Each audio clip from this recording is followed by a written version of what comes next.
अकोल्यात दंगल नियंत्रण वज्रवाहन पोलीस दलात दाखल झालाय। अकोला जिल्हा पोलीस अधीक्षक बच्चन सिंह यांनी यासाठी पुढाकार घेतलाय। कायदा आणि सुव्यवस्था हाताळणारं दंगा नियंत्रण अत्याधुनिक वज्रवाहन पोलीस दलात दाखल झाल्यानं आता पोलीस दलाची शक्ती वाढली आहे। या वज्रवाहनाचं उद्घाटन जिल्हा पोलीस अधीक्षक बच्चन सिंह यांच्या हस्ते पोलीस अधीक्षक कार्यालयात करण्यात आलं।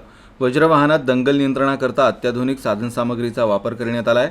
दंगलीत अनियंत्रित जमावाला नियंत्रित करण्यासाठी अश्रुधुरांचा वापर करण्याकामी या वाहनाचा वापर करण्यात येणार आहे।